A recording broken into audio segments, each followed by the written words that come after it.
সন্মানীয় ধুবুৰী লোকসভাৰ সাংসদ মহোদয়, আপুনি ইচ্ছা কৰিলে কিন্তু সংবিধানৰ আৰ্টিকল 105 ক্লজ 3 এপ্লাই কৰি যেটো পাৰ্লামেণ্টাৰী প্ৰিভিলেজ আপোনাক দিছে, মানুহখিনি আপোনাৰ ধুবুৰী, আপোনাৰ গোৱালপাৰা হাছিলা বিলত, ধুবুৰী সন্তেশপুৰত, তাৰপিছত চৰুৱা বাখৰা, তাৰপিছত হল আপোনাৰ পাইকানৰ মানুহখিনি উচ্ছেদৰ পৰা কিন্তু আপুনি ৰক্ষা কৰিব পাৰিলেহেঁতেন।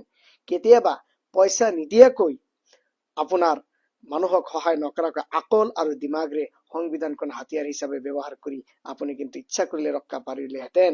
কাৰণ আপুনি মেম্বাৰ অফ পাৰ্লামেণ্ট, লোকসভাৰ মেম্বাৰৰ ইমান পাৱাৰ থাকে আৰু ৰাজ্যসভাৰ মেম্বাৰৰ ইমান পাৱাৰ থাকে যিটো পাৰ্লামেণ্টাৰী প্ৰিভিলেজ বুলি কোৱা হয়। আৰু আৰ্টিকল 105 ক্লজ 3 টো এপ্লাই কৰিব পাৰিলেহেঁতেন।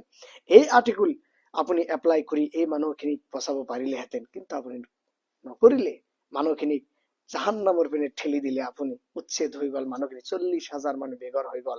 আপুনি ইচ্ছা কৰিলে যিদিনাখন উচ্ছেদ কৰে সেইদিনাখন যদি এই মানুহৰ এই ঘৰৰ ওচৰত ইয়াতে যদি আপুনি থিয় হৈ যদি ক'লেহেঁতেন যে মোক আগতে ই কৰি বুলডোজ কৰিব লাগিব, মোৰ ওপৰত জেচিবি চলাব লাগিব, তাৰপিছত মোৰ কনষ্টিটুৱেঞ্চি, মোৰ লোকসভাৰ মানুহৰ ওপৰত, ঘৰৰ ওপৰত জেচিবি চলাব লাগিব, কিন্তু আপুনি সেইটো নকৰিলে। যদি আপুনি কৰিলেহেঁতেন আপোনাক এৰেষ্ট কৰিব নোৱাৰিলেহেঁতেন। কাৰণ সংবিধানৰ এই আৰ্টিকলে আপোনাক পাৱাৰ দিছে, পাৰ্লামেণ্টাৰী প্ৰিভিলেজ, যে পাৰ্লামেণ্ট সেশন চলাৰ সময়ত বা সেশন চলাৰ আগতে 40 দিন আগলৈকে বা সেশনৰ 40 দিন পিছত কোনো এমপিক এৰেষ্ট কৰিব নোৱাৰে চিভিল কেছত।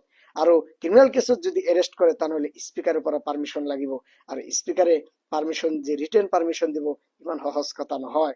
আৰু স্পিকাৰৰ ৰিটেন পাৰ্মিশন নোলোৱাকৈ যদি ক্ৰিমিনেল কেছত যদি এৰেষ্ট কৰে তেনেহলে তো পাৰ্লামেণ্টাৰী প্ৰিভিলেজ ব্ৰিচ কৰা হ'ব, আৰু যিজন অফিচাৰে এৰেষ্ট কৰিব কিজানি সেইজন অফিচাৰৰ একাউন্টেবল ৰেছপন্সিবল হ'ব, তাৰ চাকৰিও গুচি যাব পাৰে।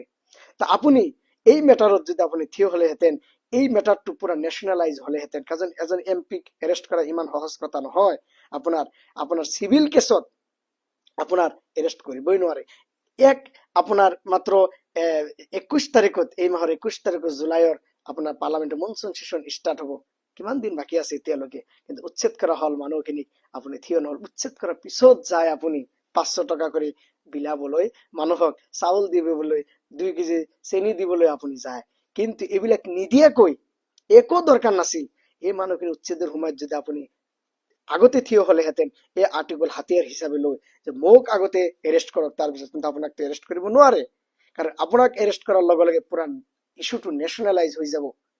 আপোনাক যেনেকৈ 10 লাখ ভোটত মানুহে জয়ী কৰাই আপোনাক পুৰা ভাৰতবৰ্ষত ফেমাছ কৰাই দিছে, আপুনিও নিজে গৰ্বৰে কৈছিল মই ছেকেণ্ড লাৰ্জেষ্ট এমপি হয় যিমান ভোটত জয়ী হৈছো। এই সময়ত যদি মানুহৰ সন্মুখত থিয় হলেহেঁতেন আপোনাৰ, আৰু নিজে যদি এৰেষ্ট যদি আপোনাক কৰিলেহেঁতেন, ইস্যুটো পুৰা নেশ্যনেলাইজ, মিডিয়াই কভাৰ কৰিলেহেঁতেন, বন্ধ হৈ গেলেহেঁতেন, ইন্টাৰনেশ্যনেলাইজ হৈ গেলেহেঁতেন। কিন্তু আপুনি এই আৰ্টিকল 105 ক্লজ 3 সংবিধানে দি থৈ গৈছে, আপুনি এপ্লাই নকৰিলে, যিটো হ'ল পাৰ্লামেণ্টাৰী প্ৰিভিলেজ। এজন সংসদে কৰে, আপোনাৰ সাংসদে এইটো এপ্লাই কৰে, যে ধুবুৰী মানুহখিনিক আপুনি বিপদৰ মুখে অমাৱস্যাৰ দিকে আপুনি গতি কৰালে। মই নাজানো আপোনাক কোনে ল হিচাপে উপদেশ দিয়ে, বা আপোনাৰ PA কোন হয়, আপোনাৰ ৰিচাৰ্চ টিম কোন হয় নাজানো, না আপুনি নিজে ইচ্ছা কৰি মানুহখিনিক এই মৃত্যুৰ মুখত, জাহান্নামৰ দিগত আপুনি ঠেলি দি আছে। আপুনি এতিয়াও সময় আছে, আৰ্টিকল 105 ক্লজ 3 পাৰ্লামেণ্টাৰী প্ৰিভিলেজ আপুনি এপ্লাই কৰক। আপুনি সাংসদ হয়, ধুবুৰী লোকসভাৰ সাংসদ, লোকসভাৰ। সেইকাৰণে অনুৰোধ কৰিম আপুনি এই আৰ্টিকলটো ভালকৈ এপ্লাই কৰক।